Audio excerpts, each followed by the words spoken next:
Boom, what up boys and girls, it's your man 50 Grand, it's your boy Chips Ahoy, and today I'm back with another review, this time to go over my favorite 85mm lens for the Sony E-mount system, the Sigma 85 f1.4 DGDN lens. Let's get into it.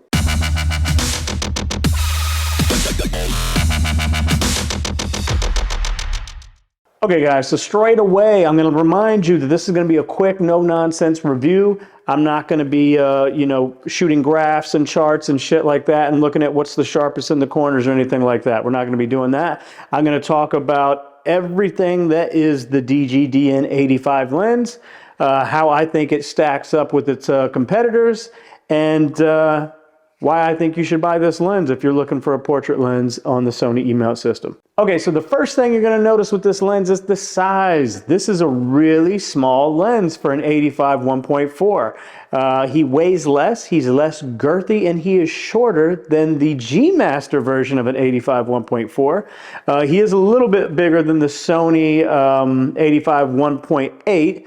But just comparing him to other 85 1.4s, he's the smallest one. And if you wanted to, you could compare it to the original Sigma 85, the DG lens, which I have right here. And you can tell the size difference is pretty crazy. The original Sigma one, it's bigger, definitely girthier, heavier, and we don't need that one anymore. We don't need that one anymore because we have this one, okay? And I'm just playing, that was a church shoe. But if you saw the original 85 DG lens, you would know exactly what I'm talking about. This thing is massive. Part of the reason why it was massive is because Sigma had the adapter to Sony built into the lens, which had it protrude out a lot further than what it's going on right now. It was also like really bulbous and big. It was really wide, super heavy, and was a pain in the ass to use. This guy right here is a straight up dream compared to that one. Another reason you have to ask yourself why this guy is so small, there is no vibration control in this lens, so that helps to keep it compact. Sigma said that they removed some parts inside the lens that would help with the chromatic aberration and distortion and things like that. We'll get into the results later, and I can tell you whether or not that has affected this lens or not. But that is what has helped keep this and produce this lens to be small, light, and less girthy than its competitors. Okay, so let's talk about the build here. It's obviously made out of metal. To me, it feels a lot better than a lot of the G Master lenses feel. We have our autofocus to manual focus switch.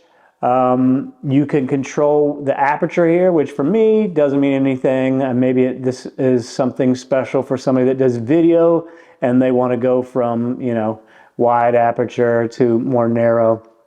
That would be nice for them.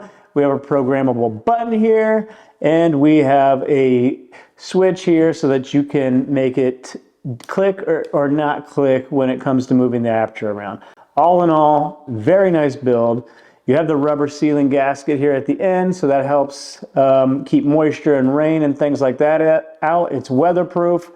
All in all, very solid, beautiful build, and it comes with a nice lens hood here.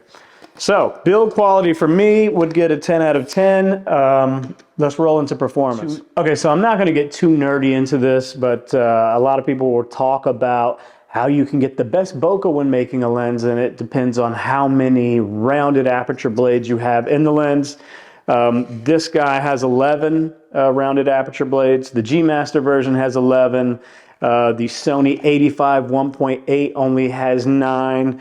I think it's silly to talk about that stuff. Really, the only thing that matters is getting it out in the field and taking photos and seeing for yourself how these things look. I can tell you that for me, the bokeh balls and the bokeh in the background, the softness, the fall off from your subject that's in focus to the background, having shot with all these 85s, this one for me is the best. It also is a lot cheaper than the Sony G Master. In fact, this is $1,200. The G Master is much more expensive. And right now, and currently right now, you can get this guy for $200 off with these Christmas sales. I'm on B&H right now. It's $999.99. Okay, so bokeh-wise, I feel like this guy produces the best bokeh. If you wanted to say the G Master was on par with it, you could do that and not get sentenced to jail. It's all good. The Sony 85 1.8, though, obviously it's a 1.8 versus a 1.4, produces very nice bokeh, but I believe that this guy and the G Master are better than him. Sharpness. Let's dive into sharpness. This is the sharpest 85 I've ever used, period. And I've used a lot of 85s. Everybody, it's well documented. I jump from system to system. And I've even shot with the 85 1.2, the RF lens for Canon, and it was an amazing lens, but I feel like this guy's sharper than him. For chromatic aberration, I do a lot of shooting in backlit scenarios. I love to have the sun behind my couples, obviously, so that their faces aren't getting hit with harsh light and they're squinting and stuff like that. We're always trained to put the sun behind them. But I like shooting in environments like that so that I can get some nice lens flare and some cool things like that coming into the glass. This, out of all these lenses for me, produces little to no chromatic aberration. And when you're talking about CA and you're talking about distortion and stuff like that, inside your Sony camera bodies, you can go in there and turn on compensation for both those. But also, if you're shooting in RAW, it's not really an issue because once you get into Lightroom, you can fix distortion and remove chromatic aberration. I know there's some lenses, not all lenses are created equal, where the CA is so bad that it's really hard to even get rid of it inside post. That is not this guy. He performs the best shooting in backlit scenarios for me. Now, and again, for all these things, you know, I mentioned sharpness, I'm talking about chromatic aberration, I'm talking about shooting in backlit situations and stuff like that. I'm going to show you guys photos where I've shot in environments like that at the end of this video so that you can see that I'm not just talking bullshit.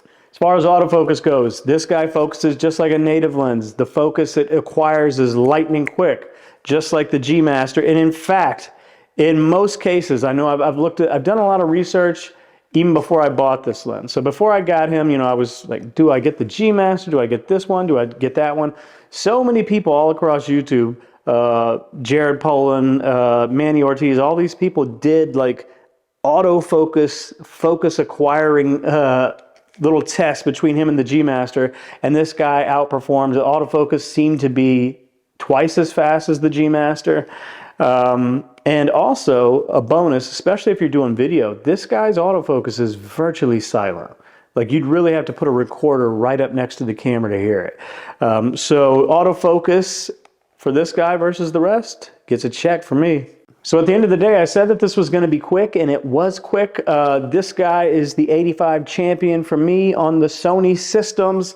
It's sharper, its autofocus is faster, it's silent, there's little to no CA. I'm not seeing any distortion issues out of this guy. You can shoot in backlit situations, and then the price is better.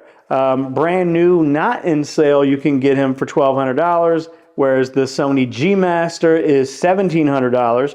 Right now, you can get them for $200 off in these Christmas savings. We're talking about $1,000 right now.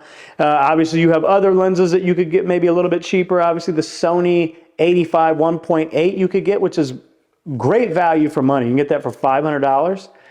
Currently, I think normally it's like $598. So normally it's $600. Right now, you can get it for so half the price it is from this guy. But for me, the quality, getting 1.4 versus a 1.8, this is the best 85 for Sony. I hope you all appreciate the video. I'm trying to do these quicker so that you don't have to sit on these long ass videos.